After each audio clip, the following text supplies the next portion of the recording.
tuned in to EWC Cultural News Today, hosted by Amber Rodriguez. I'm Amber Rodriguez, hosting EWC Cultural News Today. Last segment, I explained the current debate of a recession in the United States and the growing concern for high inflation rippling through every household in the United States with gas prices, groceries, rent, you name it. Many are wondering, how did we get to this point of high inflation? Today, I'm here to give you a short timeline to explain why there's inflation. Arguably, most of the result is because of the COVID-19 pandemic. According to CNBC, there are three general causes to the current high inflation rate: the increase in household demand and supply chain shortages, the war in Ukraine, and the strong labor market. Let's flash back to the beginning of lockdowns for the United States. Remember shelves being bare from essentials, especially toilet paper? People stockpiled on necessities and certain goods during this time, some to an excessive amount. Then the lockdowns kicked in. People stayed inside or shifted to work from home. Businesses closed or cut hours and staff. According to AP News, 22 million jobs were wiped. Then industrial activity reduced or shut down as consumer demand lowered. People shifted back into the spending routine once COVID-19 restrictions eased and vaccines rolled out. Restaurants, bars, movie theaters, and stores reopened. Demand for goods skyrocketed, with people trying to return to the normalcy of their lives. Some manufacturers and distributors of goods could not produce or supply like they used to before the pandemic. This is how we see global supply chain issues as businesses scramble for both workers and the supplies. The juggling act of the supply chain goes even further as different countries go through a variety of several waves of COVID-19 pandemic at different rates. As the United States eased restrictions, other countries went the opposite direction with more restrictions to fight the outbreaks.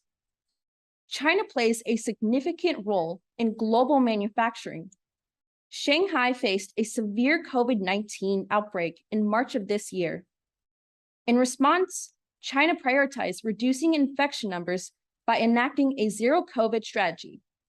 In part of this strategy, containment measures, including testing truck drivers for COVID-19, delayed shipments of raw materials and goods globally.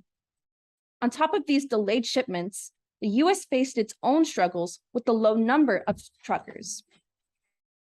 According to American Truck Association, in 2021, trucking companies suffered a shortage of more than 80,000 drivers.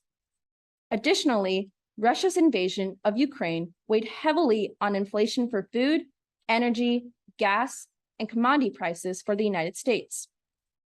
According to a report by the New York Times, trucks have become critical for transport after Russia blocked Ukrainian ports and bombed train tracks. The price of fuel has tripled since the invasion in February, in part because Russia also destroyed numerous Ukrainian fuel depots. While Russia invaded Ukraine, the United States eased its COVID-19 restrictions even further.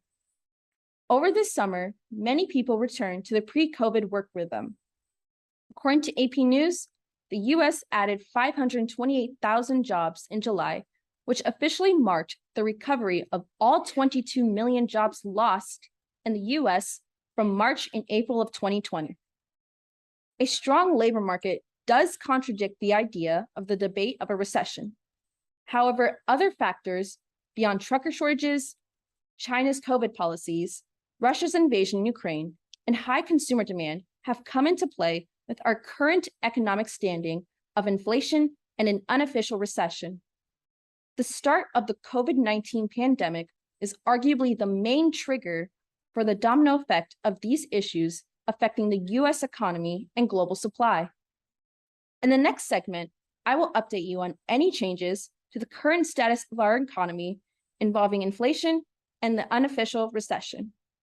I'm Amber Rodriguez, your host for EWC Cultural News Today, and this is Economic Anxiety Explained. You've been listening to EWC Cultural News Today, hosted by Amber Rodriguez. If you'd like to make suggestions, email us at ewcfacts@gmail.com. That's ewcfacts@gmail.com. This has been an EWC Communication production.